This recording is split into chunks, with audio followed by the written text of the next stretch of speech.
Desde El Salvador, en la América Central, transmitimos Química y Finanzas en tu idioma. Un espacio en el que descubrirás la importancia de la química en las áreas de la vida cotidiana, farmacia, salud y hogar, al igual que las finanzas. Consejos prácticos para estabilizar tu economía, aprendiendo sobre el ahorro, inversiones, presupuestos y planificación en casa o en tu negocio. Con ustedes, los licenciados Vilma Aguilar y Armando Hernández.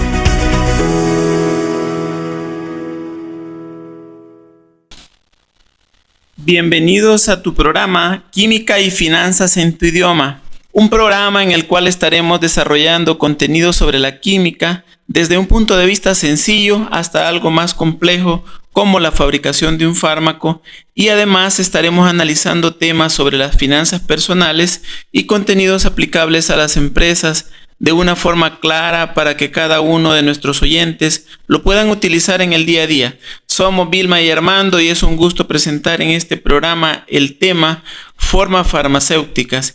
Y es que las formas farmacéuticas que conocemos como presentaciones, la licenciada Vilma Aguilar nos estará explicando paso a paso cuáles son las características de cada una de ellas. Bienvenida, Vilma. Buenas tardes, estimados oyentes. Bienvenidos a una nueva edición de su programa Química y Finanzas en tu idioma. Un programa, ¿verdad?, donde estamos hablando esta tarde sobre el tema la forma farmacéutica de los medicamentos. Muchas veces nos hemos preguntado, por ejemplo, el por qué el médico me ha indicado cierta presentación de un fármaco. Y es que todas esas presentaciones de los fármacos cumplen un objetivo, y esto va a ser de acuerdo al tipo de paciente al cual le vamos a estar administrando el fármaco. También influye mucho la patología, si hay alguna otra enfermedad que la persona puede estar pasando adicional a la principal, por decirlo así. Entonces, todos estos factores influyen mucho a la hora de que el médico pueda prescribir ese medicamento idóneo. Ahora bien, podemos definir como que los fármacos se elaboran en diferentes presentaciones para permitir la correcta administración de los mismos. Estas presentaciones o formatos se denominan formas farmacéuticas, y estas facilitan el suministro de los medicamentos al organismo por las diferentes vías de administración. Es decir, que cuando nosotros vamos a una farmacia y vemos esa infinidad de medicamentos en jarabes, en tabletas, en suspensiones, en cremas, en inyectables, todas esas diferentes presentaciones son formas farmacéuticas. Ahora bien, las formas farmacéuticas se pueden clasificar en tres formas importantes, las cuales las podemos clasificar según por su esterilidad, por el estado de la materia y por la vía de administración. Comencemos hablando según la esterilidad. Se clasifican en estériles y no estériles. Cuando nosotros estamos hablando de formas farmacéuticas estériles, nos estamos refiriendo, y significa que no deben tener ningún tipo de carga microbiana de ninguna clase. Eso está totalmente no permitido. Y cuando el medicamento se va a aplicar por vía parenteral, además debe cumplir con el requisito de apirogenicidad, es decir, debe estar libre tanto de productos que eleven la temperatura corporal al ser inyectados, por lo general a esto le llamamos endotoxinas bacterianas, como de partículas en suspensión si es para uso intravenoso.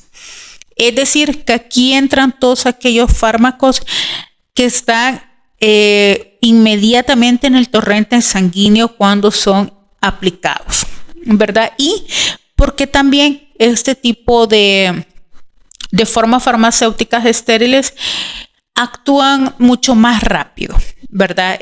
estos propiamente comienzan su liberación un poco más rápido que con los otros fármacos tradicionales. Ahora bien, aquí también podemos clasificar los que son los ungüentos y los colirios oftálmicos. Estos medicamentos en esta presentación también son considerados estériles. ¿Y quién se va a encargar de su esterilidad? Pues obviamente los laboratorios farmacéuticos que lo fabrican. Ellos tienen que garantizar que se cumplan las diferentes condiciones de calidad y estándares en los cuales puedan comprobar tanto las diferentes autoridades reguladoras en el cumplimiento de las buenas prácticas de manufactura, de que ellos principalmente pues cumplen todos estos requisitos y garantizan que cuando estos productos salen al mercado, pues cumplen con los estándares de calidad. Ahora bien, tenemos aquellos que son no estériles. Cuando nosotros decimos no estériles, nos referimos a que permiten un máximo de carga microbiana. Es decir, específicamente como unidades formadoras de colonias. Pero debe haber ausencia total de patógenos. La cantidad y el tipo de microorganismos permitidos se puede especificar en diferentes normas de calidad provenientes, las llamadas farmacopeas extranjeras, que son los libros oficiales para todo químico farmacéutico que realiza los diferentes controles de calidad dentro de un laboratorio. Aquí podemos mencionar las farmacopeas de Estados Unidos, de Inglaterra, de Alemania, la europea, de México, entre otras. Entonces, que quede muy claro, es decir, de que tanto los fármacos que son estériles y no estériles tienen que cumplir diferentes normas y criterios de calidad. No porque un fármaco es no estéril significa de que este no pasa por aquellos parámetros y evaluaciones de calidad que garantizan que efectivamente ese medicamento está apto para el consumo humano. Gracias, Vilma. Interesante la explicación que nos has dado. Pero muchas veces nosotros nos preguntamos por qué el médico me receta una pastilla, me receta, en otra ocasión puede ser inyectado, pero en realidad, ¿cómo se clasifican esas formas según el estado de la materia del medicamento? Sí, aquí vamos ya a la segunda clasificación de las formas farmacéuticas, que son aquellas que vamos a poder clasificar según el estado de la materia. El estado de la materia puede ser sólido, líquido, semisólido. Por ejemplo, tenemos los sólidos. Estos son polvos estériles para inyección liofilizados y tenemos los polvos no estériles, que aquí los podemos encontrar en los comprimidos, en las tabletas, grajeas, y los no comprimidos, que son las cápsulas, los polvos granulados. Tenemos los líquidos. Tenemos líquidos estériles, que pueden ser aquellas soluciones parenterales y presentaciones oftálmicas. Y también tenemos los no estériles, que aquí podemos encontrar soluciones orales, nasales, ópticas, tópicas, los jarabes y los elixir. Así como también podemos encontrar aquellos líquidos que son heterogéneos, como las emulsiones y las suspensiones. También tenemos los semisólidos. Aquí podemos encontrar los ungüentos oftálmicos, que son estériles, y las cremas, ungüentos, pomadas, supositorios y geles, que son considerados no estériles. Ahora bien, si comenzamos a describir un poco más entendido cuando nosotros hablamos, por ejemplo, de los dispersos sólidos, de estas formas farmacéuticas, pues que es comúnmente lo que nosotros llamamos como presentaciones sólidas. Estos se van a referir aquellas formas farmacéuticas en las que uno o más principios activos están dispersos en una mezcla de sólidos. Y estos sólidos son los que nosotros llamamos como excipiente. Es decir, el principio activo en su presentación en polvo está inmerso dentro de otro polvo que funciona como excipiente. Y se trata de sistemas discontinuos cuyas propiedades van a depender de las características de cada una de las moléculas, pero también de aspectos físicos como el tamaño y la morfología de las partículas. Ahora bien, se ha utilizado desde hace mucho tiempo, dado que ofrecen ventajas para el fabricante, ya que poder producir este tipo de fármacos sólidos puede resultar bastante simple y hasta cierto punto, pues ya a estas alturas tenemos bastante automatización en los diferentes equipos con los cuales se producen los medicamentos que son preparados así en forma sólida. Entonces prácticamente no hay todo es automatizado por máquinas. Entonces el trabajo lo hacen mucho más eficiente, ¿verdad? Y la producción como tal suele rendir bastante más. Las características generales de estos sistemas farmacéuticos podemos mencionar que los métodos de producción requieren la presencia de aditivos o excipientes, los componentes adicionados deben ser completamente inertes y el proceso de manufactura y la adición de excipientes debe favorecer la administración del medicamento y por ende la respuesta terapéutica del fármaco. Aquí podemos reconocer principalmente los siguientes sistemas sólidos, como los cuales son los comprimidos, las tabletas, las cápsulas, las píldoras, los polvos granulados y liofilizados. Así que podemos prácticamente darnos cuenta que comprimidos, tenemos una gran variedad de comprimidos, pues prácticamente hay muchos analgésicos, tenemos también muchos antihipertensivos en esta presentación como comprimidos, ¿verdad? Y pueden ser comprimidos no recubiertos, comprimidos por diferentes capas múltiples, comprimidos recubiertos o grajeas o con cierta cobertura gastroresistente entérica. Recordar que para nosotros poder determinar si es algún comprimido de liberación prolongada, si puede ser un comprimido efervescente, todo eso va a depender, pues dependiendo principio activo, el cual vamos a querer administrar y qué características o qué propiedades queremos que éste cumpla ya dentro del organismo. Podemos mencionar las grajeas también, que estos son comprimidos envueltos con una capa que suele ser de sacarosa. Actualmente pues las grajeas ya se producen en menor cantidad, pero esto nos ayuda mucho a poder enmascarar el mal sabor de algunos medicamentos a través de esa cubierta entérica que trae de sacarosa. También tenemos las cápsulas que pues realmente actualmente tanto las cápsulas como las tabletas son aquellas presentaciones que son más comúnmente producidas.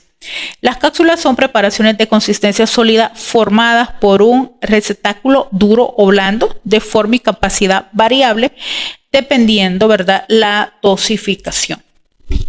Y casi siempre las cápsulas aquí podemos hablar que pueden ser cápsulas de gelatina dura y cápsulas de gelatina blandas, así como también cápsulas de cubierta gastroresistente y cápsulas de liberación modificada.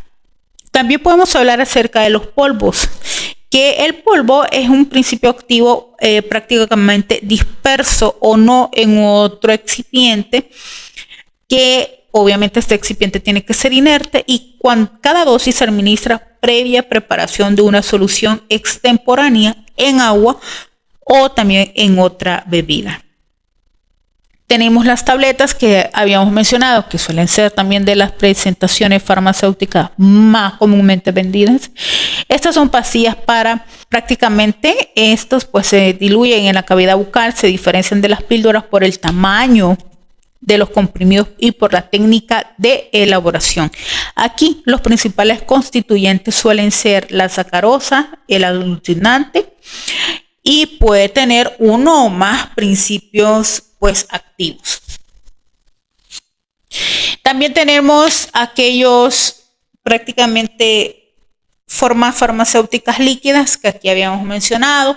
Pueden ser soluciones, suspensiones y emulsiones. En las soluciones, estas pues son prácticamente soluciones homogéneas en las que un sólido o un líquido está disuelto en otro líquido.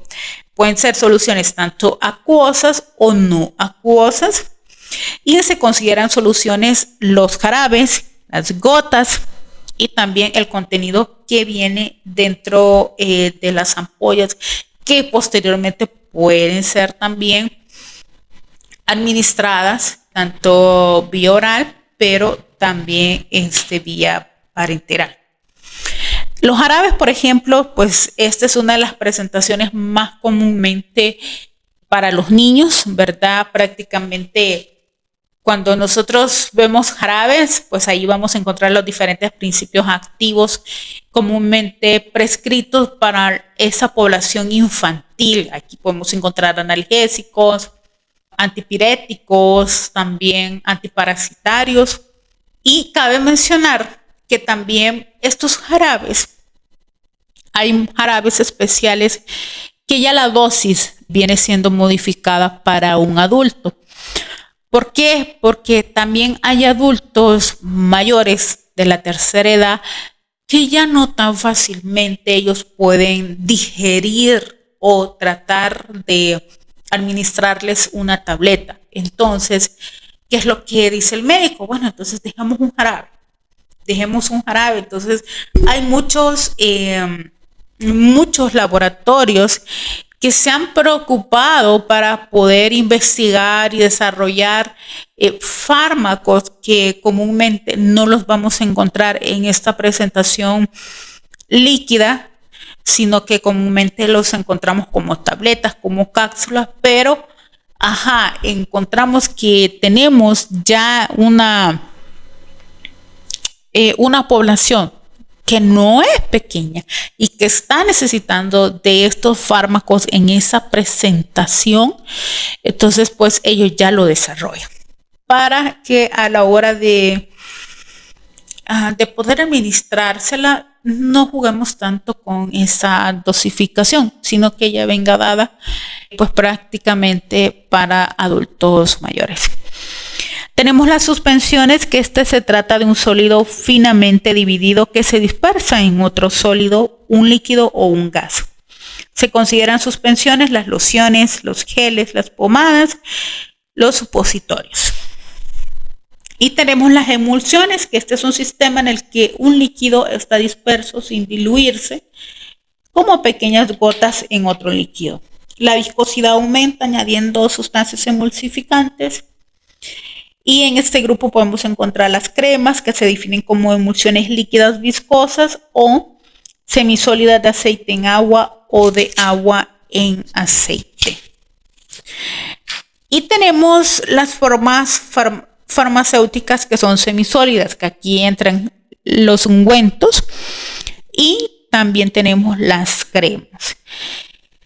En el caso de los ungüentos, esta es una suspensión de elevada consistencia y por lo tanto una reducida extensibilidad del mismo. Y las cremas es una pomada en emulsión óleo acuosa y de consistencia más fluida. Gracias, Vilma. Qué interesante toda esa ampliación que nos has dado sobre cada una de las presentaciones o formas farmacéuticas. Pero, ¿cuáles serían algunas formas farmacéuticas que sean no tradicionales? Porque normalmente, pues nosotros conocemos algunas que son las más comunes que nos han mencionado, pero ¿cuáles serían esas que no son tan comunes o son tan tradicionales.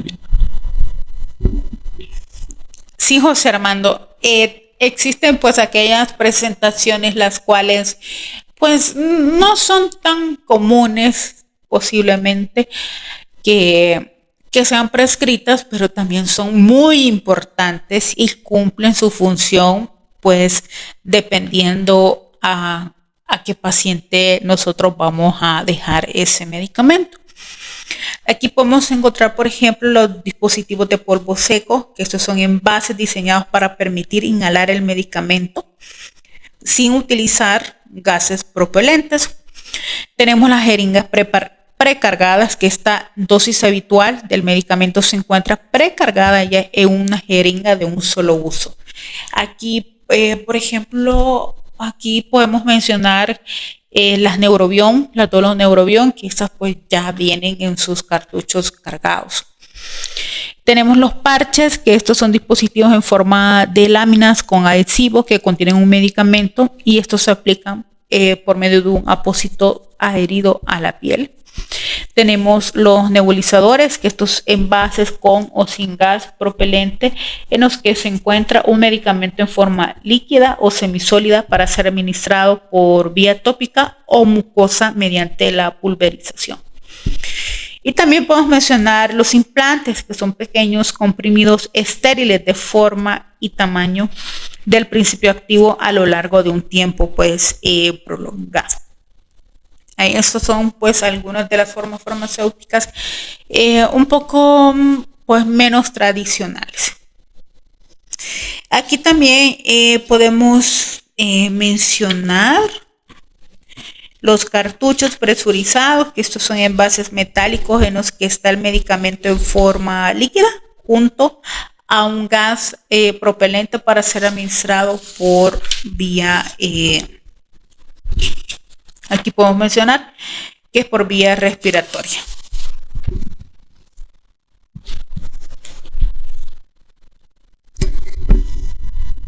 Ya nos has explicado las formas, ¿verdad? Pero cada una de ellas se administra de manera diferente.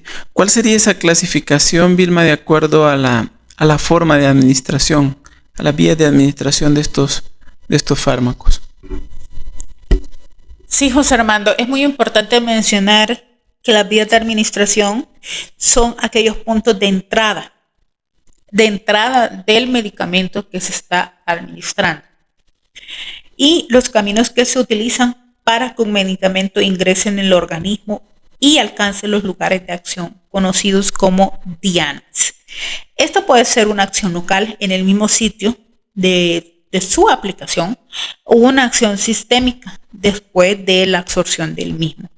Existen dos grupos de vías de administración: indirectas o prácticamente inmediatas y las directas, inmediatas o parenterales. ¿Qué quiere decir? Que aquí podemos encontrar, si hablamos de las vías indirectas o mediatas, aquí puede ser vía oral, vía rectal, vía sublingual, la vía inhalatoria o respiratoria y también tenemos las vías tópicas.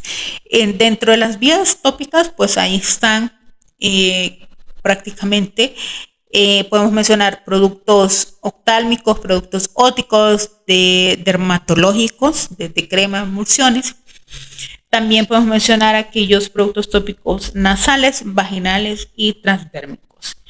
Además, cuando ya hablamos de las vías directas, inmediatas o parenterales, pues como veníamos mencionando anteriormente, aquella que la acción la va a ejercer mucho más rápido, ¿verdad? Y aquí podemos mencionar la vía intravenosa, vía intramuscular, la vía subcutánea o hipodérmica y también la vía intradérmica. Aquí podemos mencionar estas vías de administración.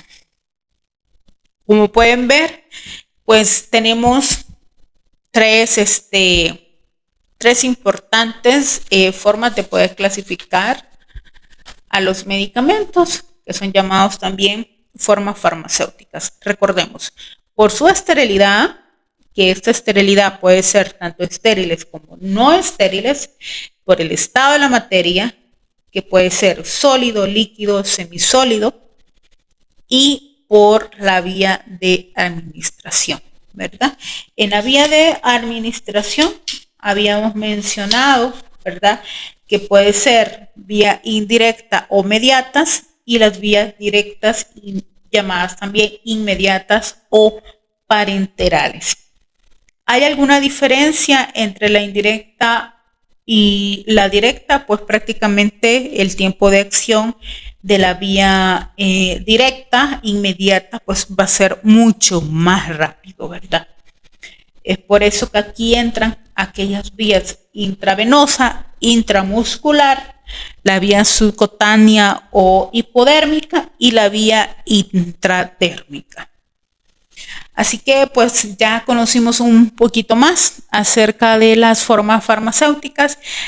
Cuando vayamos a una de las farmacias a comprar nuestros medicamentos, pues ya podemos identificar cuál es esa forma farmacéutica, ¿verdad?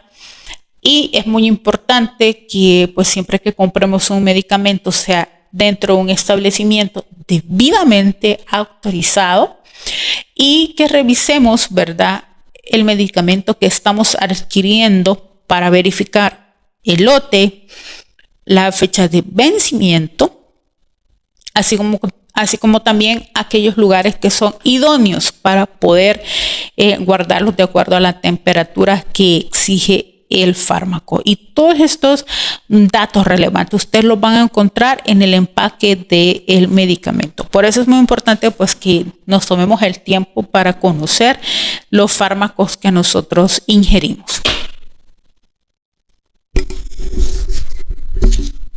Muchas gracias, Vilma, por tan importante información sobre cada uno de los fármacos y sus formas.